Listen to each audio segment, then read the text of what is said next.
ప్రేమ నమ్మకమైన ప్రభు అయిన యేసు నామములో శుభములు పలుకుతూ నేటి బంగారు పరికలో మరి ఆ, ఆత్మీయ జీవిత సత్యాలను తెలుసుకుందాం. ప్రభు మన కోసం ఎంతో అందమైన ప్రకృతిని సృజించాడు. మన కోసమే సృజించాడు. ఆదాము హవ్వలకు ఎంత ప్రకృతి అంతా ఇచ్చి స్వేచ్ఛనిచ్చి మరి ఎంతో ప్రేమగా రోజు వచ్చి పలకరిస్తూ ఎంతో చక్కగా ఉండేవాడు. అయితే మనం ఈ లోకంలో డబ్బుని, మన జాబ్ని, వీటిని నమ్ముకొని ప్రభుని పూర్తిగా ఆరాధించలేకపోతున్నాం. మనిషికి డబ్బు ఇచ్చే ధైర్యం కంటే దేవుడు ఇచ్చే నమ్మకం చాలా గొప్పది. మరి మంచి విశ్వాసాలు ఇచ్చే మనుషులు కూడా మనకి మరి ఉపయోగపడేవారి. వికసించే పువ్వు నేర్పుతుంది తనలా అందంగా ఉండమని, రాలిపోతున్న ఆకు నేర్పిస్తుంది జీవితం శాశ్వతం కాదు వాడిపోతుందని, ప్రవహించే వాగు నేర్పింది తనలా అవరోధాలు దాటి వెళ్ళమని, మెరిసే మెరుపు చెప్పింది తనలాగా ఒక్క క్షణమైన మెరుపు అందంగా ఉండమని. ఈ ఆణిముత్యం వంటి జీవిత సత్యాలు ప్రతి హృదయంలో స్థిరంగా నిలిచి ఆధ్యాత్మికంగా గొప్ప అభివృద్ధిని పెంపొందించి భౌతిక జీవనంలో నిబ్రాన్ని ఇస్తాయి. మనుషులతో సత్సంబంధాలు కలిగి అది చెరకు వలె తీయగా ఉంటుంది. దాన్ని ముక్కలు చేసిన, నలగొట్టిన, పిండిన తీయని రసమే వస్తుంది కదా. మరి త్యాగనిరతి, దైవభక్తి, దేశభక్తి, వ్యక్తి వికాసము ప్రతి మనిషికి అత్యవసరము. ఏ వ్యక్తి ఈ 3 లక్షణాలు కలిగి ఉంటాడో ఆ వ్యక్తి భయభక్తులు దేవుని ఎడల కలిగి ఉంటాడు. అవినీతి, అక్రమము, మరి స్వార్థం లేకుండా జీవించటం అలా ఉంటేనే సమాజం వర్ధిల్లుతుంది. ప్రతి వ్యక్తి దేవుని భయభక్తులు కలిగి నీతి నిజాయితీలతో సేవాభావంతో కలిగి బ్రతకటం నేర్చుకోవాలి.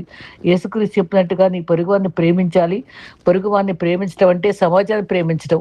ఇది ఎలా సాధ్యం? దీనికి వ్యక్తిత్వ వికాసం అవసరం. ఈ వికాసం పెంపొందించడానికి నిరంతరం అభ్యాసం చేసి సాధన చేయడం కూడా అవసరమే. ఈ అభ్యాసం చేయడానికి దైవ గ్రంథము మనకు ఎన్నో చక్కటి సూక్తులు, వాగ్దానాలు, మనకు దేవుని భక్తుల యొక్క జీవిత చరిత్రలు ఎన్నో పొందుపరిచి 66 పుస్తకాల్లో దేవుడు మనకి ఇచ్చాడు. అలా భక్తితో, త్యాగనిరతితో మన జీవితం సమాజ వికాసం వైపు, అనగా చీకటి కోణం నుంచి వెలుగు వైపు ప్రయాణించడానికి దోహదపడుతుంది. అలా ప్రయాణించడానికి, శాసన చేయడానికి కొన్ని విలువైన పుస్తకాలు అవసరం. పవిత్ర గ్రంథం బైబిలు మరి అభ్యమిస్తుంది. మహా వ్యక్తులు మరి రాసినటువంటి ఏర్చి కూర్చి మనకు అందించారు. అది వెలుగులోనికి మనం నడిపిస్తుంది. మరి ఆత్మీయ సత్యవాక్కులు మరి ప్రత్యేకమైన ఒక గ్రంథాన్ని కూడా నేను పబ్లిష్ చేయడం జరిగింది. దానిలో భావాన్ని అప్పుడప్పుడు మీకు అందిస్తూ ఉంటాను. అయితే మరి ఆధ్యాత్మికంగా, భౌతికంగా ఎదుగుదలకు ఇది చాలా అవసరం. ప్రతి అక్షరము వాక్య ప్రార్థనతో మన్నం చేయితే అది మనకు ఆత్మీయ మేలు చేకూరుస్తుంది. స్వార్థం లేని మనుషుడు. కొంతవరకు నిస్వార్థంగా జీవించడం కూడా అవసరమే. మరి మరి ఆధ్యాత్మిక చింతన వైపు వెళితే పరలోకంలో ధన్యుడం అవుతాం. ప్రకారం లేని పురము ఇతరుల ఆక్రమణకు గురవుతుంది కదా. కట్టడి లేని చెరువు మరి ముంచేస్తుంది. అదుపు లేని నోరు ఇతరులకు బాధిస్తుంది, దూషిస్తుంది. కాబట్టి మనం మనం మనం నియంత్రించుకోవాలి. ఆత్మీయ సత్యవాక్య పరిగలు బంగారు పెరుగు రూపంలో మీకు అందుతున్న అమూల్య సంపద మీరు ధ్యానం చేయాలి. బైబిల్ గ్రంథంలో పాత నిబంధనలు, సామెతలు, ప్రసంగి వంటి గ్రంథాలు, కొత్త నిబంధనలో యేసుక్రీస్తు, పౌలు చెప్పిన సందేశాలు, ముఖ్యంగా యాకోబు పత్రిక, ఇవన్నీ కూడా మనల్ని ఆధ్యాత్మిక వికాసానికి దారితీస్తాయి. వ్యక్తిత్వ విలువలు పెంపొందిస్తాయి. ఆధ్యాత్మిక విషయాలు క్లుప్తంగా బంగారు పరిగ రూపంలో మీకు అందిస్తున్నటువంటి సత్యాలు మరి ధ్యానించండి. గొప్పడకంది కానీ పాపం చేయొద్దని చెప్పారు కదా. ఓడిపోయినా పర్వాలేదు, మోసం చేయకూడదు. మౌనంగా ఉన్నామంటే అందరికి యుద్ధం జరుగుతున్నట్టే. మరి ఈ రకంగా మరి దీపం నిటారుగా వెలుగుతూ తన బాట వెలుగు ప్రకాశిస్తుంది. ఆరోగ్యము, ఆత్మవికాసము మరి దయచేయాలని దేవుడు ఆశిస్తూ మరి ఈ రకంగా మీకు ఇచ్చేటువంటి సందేశాలు మరి ఆధ్యాత్మికంగా మేలు చేయాలని కోరుకుంటూ నేను వాక్య భాగంలోకి వెళదాం. దేవుని కుమారుడైన క్రీస్తు ఈ లోకంలో ఉండగా చాలా చక్కటి ఉపమానాల ద్వారా చక్కని సందేశాలని, ఆధ్యాత్మికమైన మెళకువలను అందించడం మనకు తెలుసు. మరి ఈ అనుభవంలో మత్తయి 21:28-31 ఇవ్వబడినటువంటి ఇద్దరు కుమారుల గురించి వివరిస్తూ మాట మరియు క్రియ గురించి స్పష్టంగా చెప్పారు.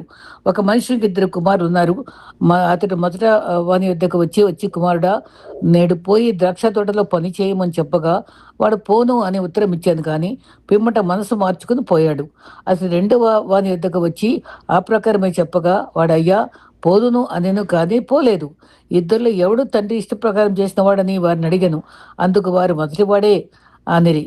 యేసు సుంకర్లు వేశ్యలను మీకంటే ముందుగా దేవుని రాజ్యంలో ప్రవేశించాలని మీరు నిశ్చయంగా చెప్పుచున్నాను. ఎంత భావగర్భితంగా ఉందో చూడండి. ఆయన ప్రశ్నించాడు, చెప్పి ఉపమానాలు చెప్తూ. అప్పుడు కూడా మీ పొరుగువాడు ఎవడు అని చెప్పినప్పుడు మంచి సమరేడి అని వాళ్ళే చెప్పారు. అలాగే ఇక్కడ కూడా ప్రశ్నిస్తూనే ఉన్నారు. ఆయన మనల్ని ఆధ్యాత్మికంగా లోతైన అనుభవంలోకి తీసుకురావడానికి ఆయన వాక్యాలన్నీ చెప్పటం జరుగుతూ ఉంది. ఈ రకంగా ఈ ఈ అనుభవం చెప్పినప్పుడు మనకి దాంట్లో ఆత్మీయ పాఠాలు ఏముందో మనం గమనించుకుందాం. ఈ రకంగా ఆత్మీయ స్థితిని పరీక్షించే అర్థం వంటిది. ఇక్కడ తండ్రి దేవునికి సాదృశ్యం, ద్రాక్ష తోట ఈ లోకంలో దేవుని పరిచర్యకు సాదృశ్యం.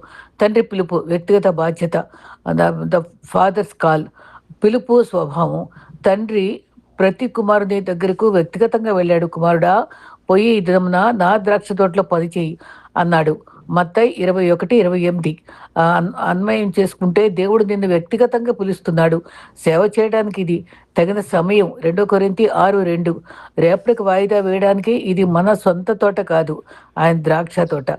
రెండవది, మొదటి కుమారుడు కఠినత్వం నుండి మారు మనసుకు తిరుగుట. ఈ రకంగా ప్రతిస్పందన. అసలు మొదట నేను వెళ్ళను అని మొక్కబోతే చెప్పాడు, కానీ వచ్చి మరి పచ్చి తిరుగుబాటుకు నిదర్శనంగా ఉంది. మత్తయి 21:29 మార్పు అయితే తర్వాత అతడు తన మరి తప్పు తెలుసుకుని పశ్చాత్తాపడి మారుమనసు పొంది పనిలోకి వెళ్ళాడు. మత్తయి 21:29 బైబిల్ చరిత్రలో సుంకర్లు మరియు పాపులు ఇలాంటి వారే.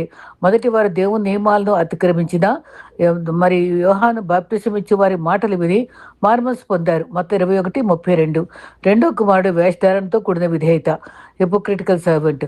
అయితే ప్రతిస్పందన, అయ్యా వెళ్తాను అని చాలా గౌరవంగా అన్నాడు, కానీ వెంటనే జవాబు ఇచ్చాడు. మత్తయి 21:30 వైఫల్యం, అది కాదు, అది వెళ్ళలేదు. అతని గౌరవం కేవలం మాటలకే పరిమితమైంది. మత్తయి 21:30 ఆ పరిచయులు మరియు శాస్త్రులు ఇలాంటి వారే. వారు దేవుని గురించి చాలా భక్తిగా మాట్లాడతారు, కానీ హృదయంలో ఆయన్ను అంగీకరించారు. వీటి గురించి ముఖ్యాంశాలు తాంచుకుంటే, మరి ఇక్కడ మారు మనసు యొక్క ప్రాధాన్యత. మాటలు చెప్పి వెళ్ళని వానికంటే మొదటి వెళ్ళదని చెప్పి మారు మనసు పొంది వెళ్ళినవాడే తండ్రి చిత్తాన్ని నెరవేర్చినవాడు. మత్తయి 21:31 వేషధారణ ప్రమాదం.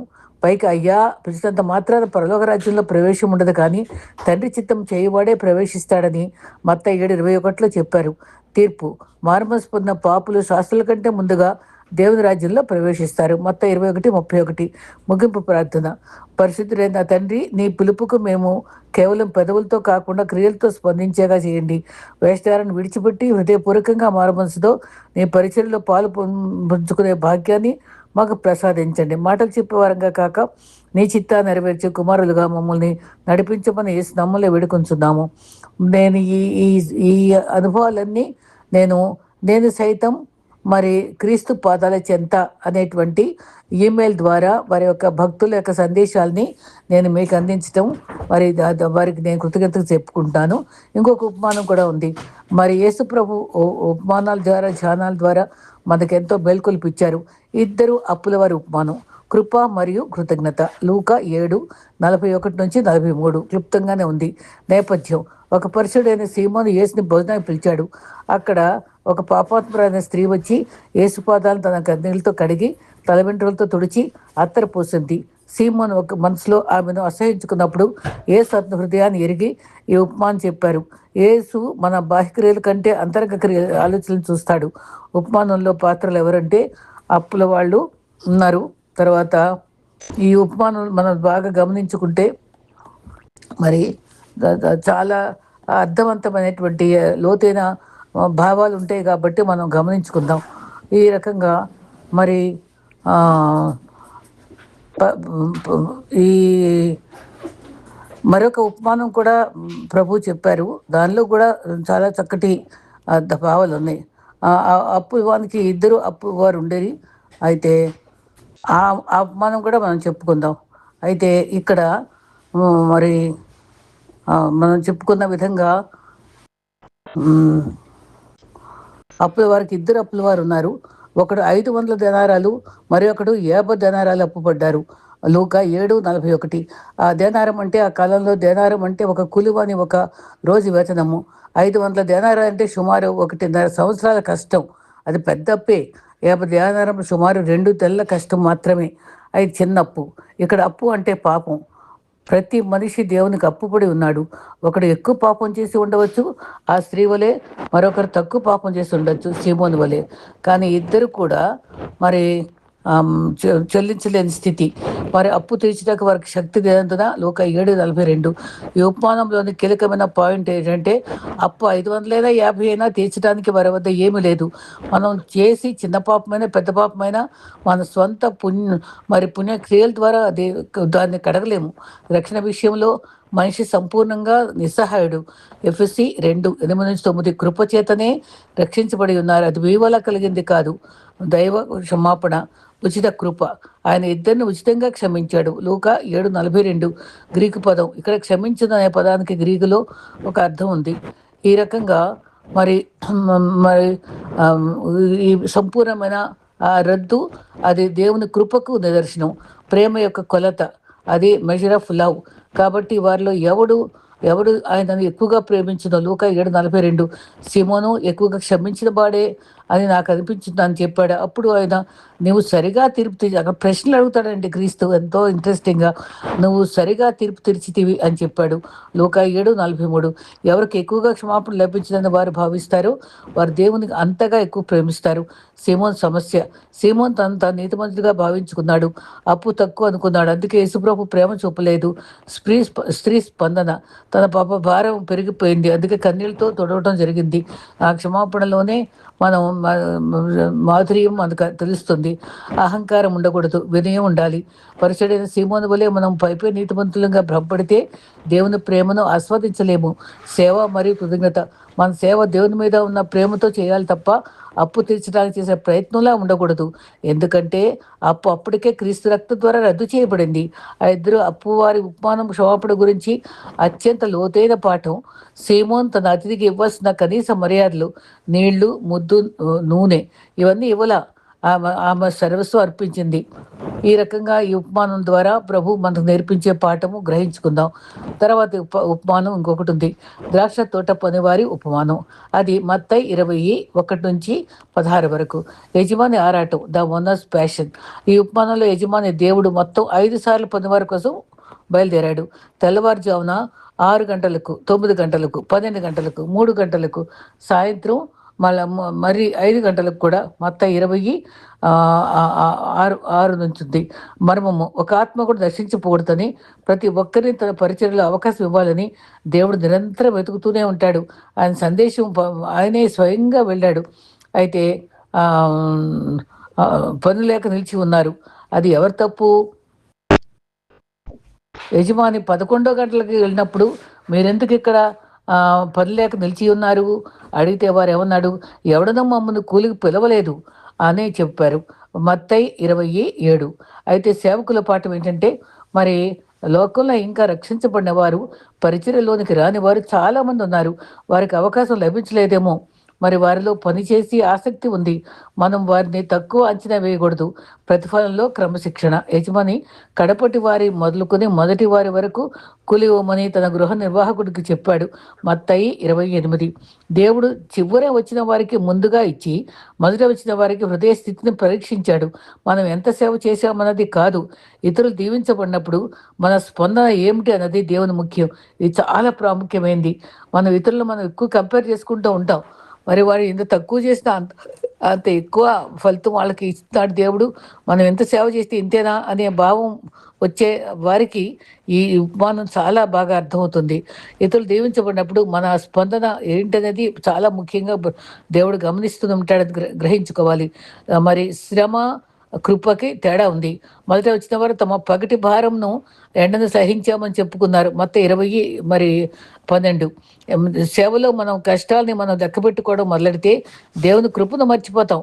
మనకు లభించిన అవకాశం గొప్పది కానీ మన శ్రమ కాదు. ఎఫ్ఎస్సి 2:8-9 దేనారము.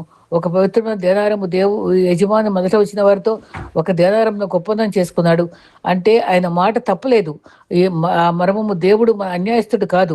మనకు వాగ్దానం చేసి నిత్య జీవని మరి బహుమానాన్ని ఖచ్చితంగా ఇస్తాడు. అయితే మన ఉదారతను ప్రశ్నించే హక్కు మనకు లేదు. రోమా 9:14-15 వరకు మనం ముఖ్యాంశాలు గమనిస్తే సమయం కంటే సమర్పణ ముఖ్యం. మరి గమనించుకుందాం. సమయం కంటే సమర్పణ ముఖ్యం. మరి క్వాలిటీ ఓవర్ క్వాంటిటీ. యజమాని 11 గంటలకు వచ్చిన వారికి కూడా పూర్తి జీతం ఇవ్వడం వెనుక ఉన్న ఉద్దేశం, వారు అప్పటి వరకు పని దొరకక ఎదురు చూస్తూ ఉన్నారు. పిలుపు రాగానే వెనుకాడకుండా వెళ్ళారు. ఒక వ్యక్తి 50 ఏళ్ళు సేవ చేసి గర్వంతో ఉండటం కంటే చివరి 5 ఏళ్ళు దేవుని మీద పూర్తి ప్రేమతో వినయంతో సేవ చేయడం దేవునికి ఇష్టం కావచ్చు. మనము సర్వీస్ రిజిస్టర్ కాదు, మన హృదయ వైఖరిని చూస్తాడు దేవుడు. 1 సమూయేలు 16:7. సేవకుల మధ్య పోటీ ఉండకూడదు. No room for competition. మొదట వచ్చిన వారు తమ పనిని ఇతరులతో పనితో పోల్చుకున్నారు. పరిచర్యలో అది ప్రమాదం. ఒక పెద్ద చర్చి నడిపే సేవకుడు చిన్న గ్రామంలో చేసిన వ్యక్తిని తక్కువ అంచనా వేయకూడదు. యజమాని దృష్టిలో అందరూ సమానమే. మరి మనకి ఇవ్వబడిన తలాంతులకు మనం లెక్క అప్పు చెప్పాలి. ఉన్నవారితో పోటీ పడకూడదు. మత్తయి 25:21. పిలుపు అది యజమాని చొరవ, పని, లేబర్. ఈ యజమాని తోటలో మన సొంత తోట కాదు. మరి ప్రతిఫలం, రివార్డు అది యజమాని ఉదారత, జనరాసిటీ, వైఖరి, యాటిట్యూడ్. మొదటివాడు హక్కు అని భావించాడు కానీ చివరివాడు కృప అని భావించాడు. దేవుని పిలుపు, ఇదంతా చక్కటి అర్థం అండి. దేవుని పిలుపు, మనం ఏ సమయంలో సేవలోకి వచ్చినా ఆయన తోటలో మీకు చోటు ఉంది. మత్తయి 27. దేవుని ఉదారత, ఆయన న్యాయవంతుడు మాత్రమే కాదు, అంతకంటే మిన్నగా కృపామయుడు. మత్తయి 20:15. మన వైఖరి ఎలా ఉండాలంటే ఇతరుల దీవెనలు చూసి అసూయపడక, మరి మనం ఇచ్చిన దేవుడు మనకిచ్చిన పిలుపును బట్టి కృతజ్ఞత ఉందాం. గుర్తుంచుకోవాలి, దేవుని రాజ్యము మరి పోటీ లేదు, కేవలం కృప మాత్రమే ఉంది. ముగింపుగా చిన్న ప్రార్థన చేసుకుందాం. పరిశుద్ధైన తండ్రి, ఈరోజు మీరు మాకు అందించిన ద్రాక్ష తోట పనివారి ఉపమానం ద్వారా మాతో మాట్లాడినందుకు వందనాలు ప్రభువా. మేము చేసే సేవ మా శక్తి సామర్థ్యాల మీద కాకుండా కేవలం నీ కృప మీద ఆధారపడి ఉంటుందని గుర్తించేలా చేయండి. మొదట వచ్చిన పనివారిగా సణుగుడు హృదయంతో కాకుండా పిలుపు పొందినందుకు కృతజ్ఞత గల మనసుతో పరిచయం చేసి ఆ భాగ్యాన్ని మాకు ప్రసాదించండి. సేవలో ఉన్న మా తోటి సహోదరులు దీవించబడినప్పుడు వారితో కలిసి సంతోషించే హృదయాన్ని మాకు దయచేయండి. 11 గంటల వరకు నిరీక్షణతో కనిపెట్టిన వారిలా మేము కూడా నీ రాకడ వరకు నమ్మకంగా పనిచేసేవారిగా బలపరచండి. యేసు నామములో అడుగుతున్నాం తండ్రి, ఆమెన్. మరి చివరిగా ఇంకొకటి చెప్పుకుందాం. మరి దుష్టులైన కాపులు, యజమాని ఏర్పాటు, దేవుని సంపూర్ణ సంరక్షణ. మరి యజమాని తోట చుట్టూ కంచె వేశాడు. అది భౌతికమైన కంచె కాదు, దేవుడు తన ప్రజలకు ఇచ్చే ఆత్మీయ రక్షణకు సూచన. మరి మత్తయి కీర్తనలు 125:2లో దేవుడు తన ప్రజల చుట్టూ ఉన్నాడని చెప్పబడింది. గానుక మరి ఏంటంటే ఆనందానికి మరియు ఫలించడానికి గుర్తు. దేవుడు మన ఆత్మ ఫలాలను ఇచ్చే కృపనిచ్చాడు. దేవుడు మనల్ని ఈ లోకపు శోధల నుంచి కాపాడటానికి తన వాక్యాన్ని, ఆత్మను కంచెగా ఉంచాడు. మనం ఆ కంచెను దాటి బయటికి వెళ్ళగలమా? మరి బురుజు, ఆత్మీయ అప్రమత్తత. తోటలు బురుజు కట్టడం అంటే శత్రువు రాకను కనిపెట్టడానికి ప్రార్థన మరియు అప్రమత్తతో కూడిన సూచన. శత్రువు రాకను కనిపెట్టి ఆత్మీయ కావలిగా. మత్తయి 26:41. మన ఆత్మీయ జీవితంలో ప్రార్థన అనేది ఒక బురుజు వంటిది. మనం ప్రార్థనలో కనిపెట్టకపోతే అపవాదం మన తోటలోనికి వచ్చి ఫలాన్ని దొంగిలించేస్తాడు. కాపుల భ్రమ, మరి వారసత్వం నాదే అనుకోవడం. కుమారుని చంపితే వారసత్వం మందవుతుంది అని కాపులు అనుకున్నారు. వచనం 38. అది మనుషులు అహంకారాన్ని గుర్తు. దేవుడిచ్చిన కృపను మన సొంతం అనుకోవడం, దేవుని లెక్క అప్పచెప్పవలసి అక్కర్లేదులే అనుకోవడం పెద్ద పొరపాటు. పరిచర్యతో ఉన్న వ్యక్తుల జీవితంలో ఉన్న మన కేవలం పనివారము, స్టూవర్డ్స్ మాత్రమే. యజమానులము ఉన్న మనం కేవలం పనివారమని మాత్రమే, మరి యజమానులు కామని గుర్తుంచుకోవాలి. దేవుని దీర్ఘశాంతము, పదే పంపబడిన దాసులు. యజమాని ఒక్కసారి దాసులను పంపి ఊరుకోలేదు, మళ్ళా పంపాడు. మరి ఇది ఇశ్రాయేలు దేవుడు చూపిన అపారమైన దీర్ఘశాంతానికి గుర్తు. మనం తప్పు చేసినప్పుడు దేవుడు మనల్ని సరిదిద్దడానికి పదే పదే హెచ్చరికలు పంపిస్తూ ఉంటాడు. దేవుడు ప్రవక్తల ద్వారా, సేవకుల ద్వారా మనల్ని హెచ్చరిస్తూనే ఉంటాడు. 2 దినవృత్తాంతం 36:15. ఆ నిరీక్షణ హెచ్చరికలను నిర్లక్ష్యం చేయడం అంటే దేవుని కృపను తృణీకరించడమే. రోమా 2:4. దేవుని దీర్ఘశాంతాన్ని మనం నిర్లక్ష్యం చేయకూడదు. రాజ్యాధికారము మార్చబడటం, ఫలించిన వారి నుండి ద్రాక్షతోట తీసివేయబడి ఫలించే జనానికి ఇవ్వబడుతుంది. మరి బాధ్యత, దేవుడిచ్చినటువంటి అవకాశాన్ని మనం వాడుకోకపోతే ఆయన దాన్ని వేరొకరికి అప్పగిస్తాడు. మత్తయి 21:43. మనం దేవునితో తగిన కాలంలో ఫలాలను, నీతి, ప్రేమ అప్పగించాలి. రాయి యొక్క 2 స్వభావాలు. వచనము 44 యేసుక్రీస్తు అనే రాయికి 2 పనులు ఉన్నాయి. ఆ రాయి మీద పడేవాడు నలిగిపోతాడు. అంటే పశ్చాత్తాపడి విరిగిన హృదయంతో రక్షించబడటం. ఆ రాయి ఎవరి మీద పడుతుందో వారు ధూళైపోతారు. అంటే కఠిన హృదయంతో ఉంటే తీర్పులో నాశనం అవడం. అంటే అంగీకరించిన వారికి ఆయన తీర్పు తీరుస్తాడు. 1 పేతురు 2:7-8. అంగీకరించిన వారికి ఆయన తీర్పు తీరుస్తాడు. 1 పేతురు 2:7-8 కూడా అదే మాట. ప్రియనేస్తమా, మరి యేసు నీ జీవితాన్ని నిర్మించే రాయిగా ఉన్నారా, లేక నేను నలిపివేసే తీర్పు రాయిగా ఉన్నారా? నీలో నీవు చూసుకో, సరి చేసుకో. ఉపమానం ధ్యానం ద్వారా ఆత్మీయ లోతులను స్పృశిస్తూ మరి తాకుతూ వాక్యానుసారంగా మన జీవితాలను మలుచుకోవడానికి ప్రయాసపడదాం. అట్టి కృప, ధన్యత ప్రభు మనకు అనుగ్రహించగాక. మరి ఈ రకంగా మరి రెఫరెన్సెస్ కొన్ని ఉన్నాయండి. దుష్టైన కాపుల ఉపమానం ఏమో మత్తయి 21:33-46. కీర్తనలు 125:2. తన ప్రజల చుట్టూ ఉన్నాడు. రోమా 2:4. ఆ దేవుని అనుగ్రహం మార్మస్ పొందుటకు నిన్ను పురుకొల్పుతుంది. మరి 1 కొరింథీ 4:2. గృహ నిర్వాహకుల్లో నమ్మకంగా ఉండటం కూడా మనకు చాలా చాలా అవసరం. ఇట్టి చక్కని తలంపులతో, ఈ ఉపమానాలతో, మరి నిండైనటువంటి ఆత్మీయ అర్థాలతో ఉన్నటువంటి సత్యాన్ని మనం గ్రహించుకుని ప్రభువుని వెంబడిస్తూ ఇతరులతో పోటీ పడక దేవుడు మనకిచ్చిందే ప్రాప్తం అనుకుని తృప్తికరంగా సంతృష్టి సహితమైన దైవభక్తి లాభదాయకం అనుకుని ఆయన ఇచ్చింది అది మనం అందుకుని దానికోసం తృప్తిపడి కృతజ్ఞత కలిగిన వారమై ఆయన కృప వల్ల మనం రక్షించబడ్డామనే బాధ్యతతో మన విశ్వాస జీవితాన్ని కొనసాగిస్తూ నిత్యత్వం వరకు నిండు మనస్సుతో, పరిశుద్ధతతో, పవిత్రతతో, పరిశుద్ధ జీవితం మరువిడి ధరణిక ప్రభు యొక్క చాలా సమీపమయ్యే అందు వాగ్దానములు నెరవేరదని సిద్ధపడుదమా అని పాడుకుంటూ దేవుని సియోను పాటలు సంతోషముగా పాడుచు సియోను వెళుదము. అటువంటి సియోను వరకు వెళ్ళటానికి ప్రభు మన కృప అనుగ్రహించుగాక. ఆమేన్.